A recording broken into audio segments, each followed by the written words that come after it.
Computational generative systems are becoming increasingly popular for many design and creative applications. Known for their ability to generate complex and interesting designs from a relatively simple specification, they shift the focus of design from objects to processes. However, generative systems can be hard to control and manipulate when trying to fit to the designer's particular goals or taste. Often the sheer number of possibilities they present can be overwhelming, making it difficult or even impossible to find the best or most suitable designs. Much research has been devoted to understanding how the search for good designs can be assisted or even automated using computational techniques. A popular method has been to use processes similar to those found in nature, such as evolution, where a population of individuals compete for suitability, the best individuals at each generation being selected to breed. Their offspring have many of their parents' characteristics, but each with some small variation.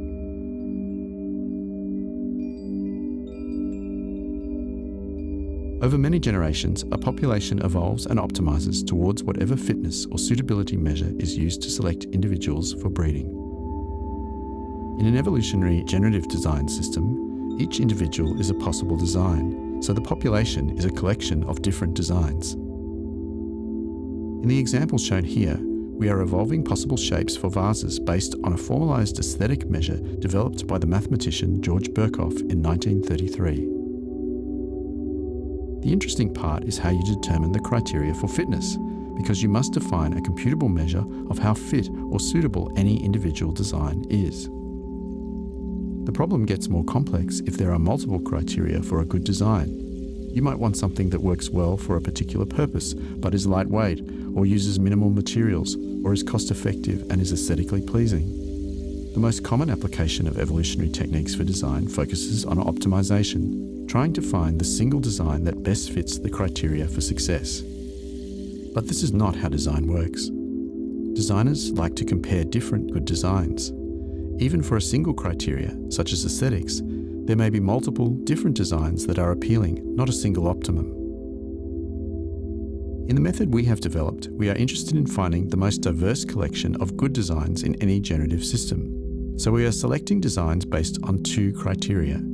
Firstly, that they are different from any of the designs the system has seen before, and secondly, if they are not different, then at least they are better than similar designs seen previously. So we are searching for all possible high-quality designs, not just a single best design. To do this, we need to be able to measure two things: how different a design is from anything produced to date, known as a diversity measure, and secondly, how good or suitable the design is, what is termed fitness in the standard evolutionary algorithms. First, let's talk about fitness. Let's suppose you want to find the designs that have the most interesting aesthetics. Forming an aesthetic judgment about something is a complex process determined by many factors, including how often you've been exposed to similar designs, the context in which you're forming the judgment, and even your disposition at the time. These factors are too difficult to quantify and measure, and importantly, they vary between people. Not everyone has the same taste. However, if we only consider a single person, such as the designer, we eliminate any variation between different people.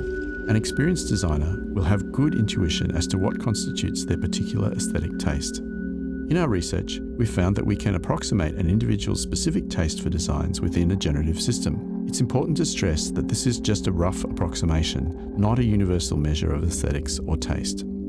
Developing this approximation of an individual's aesthetic evaluation of a generative system involves three key steps. The first step is to generate a large sample of designs from the system being evaluated. Around 200 to 1,000 designs is a good number. In the second step, the designer evaluates each sample for its aesthetic quality. This gives us a ranking of all the sample designs. The final step is to correlate the aesthetic quality measures for each sample with a series of image description metrics to find the metric that best correlates with the designer's aesthetic judgment. The metrics we use are based on computable features of the image. They include things like entropy, morphological structure, and various complexity measures. We've tested this method on a number of different generative systems and found that it usually gives a good approximation of the designer's individual preferences. Interestingly, we also found that a specific measure doesn't work generally, either for different systems or different individuals. This confirms our intuition that different people have different aesthetic tastes. Okay, so that deals with a measure of quality. What about diversity? We'll restrict ourselves at the moment by considering diversity only in terms of a design's visual characteristics. We could, for example, also include functional or other kinds of diversity, but the basic principle remains the same. To calculate diversity, we use a special kind of neural network known as a variational autoencoder, or VAE. Autoencoders in general are neural networks capable of learning compressed encodings of unlabeled data. At their core, these neural networks use an encoder, which takes the input data and creates a representation of it, and a decoder, which tries to recreate the input data using the representation generated by the encoder.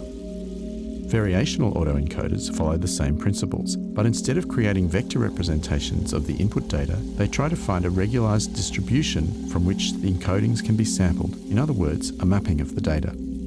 Through the use of variational autoencoders for image classification, we can map the visual characteristics of a particular image onto a 2D plane, where similar images will be grouped together.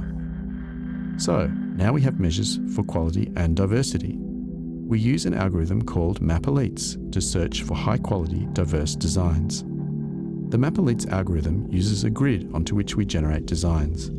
Each square on the grid represents a different design.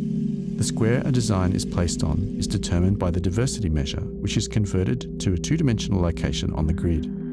Similar-looking designs will land on the same grid square. The more different a design, the further away it is placed from others currently on the grid. If a design lands on a square already occupied by another design, there is a contest to determine which design can stay. We evaluate both designs for quality, and the higher quality design becomes the current owner of the grid square. This process is repeated over many generations. As the algorithm progresses, more and more grid squares become populated and the quality of each improves. In general, the longer the process keeps running, the better the designs. But often the algorithm will reach a point where finding anything more diverse or better will be difficult and not much change is observed in the designs. Here we show some of the best designs found by our method, using a line drawing generative algorithm as the example system. The algorithm generates line drawings that are then transcribed onto paper using a physical plotter.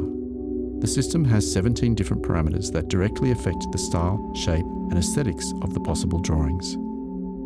We have only just begun to explore the potential of applying quality diversity techniques to generative design. We are currently working on improving the classification system for diversity and applying the technique to different generative systems, including 3D design and music.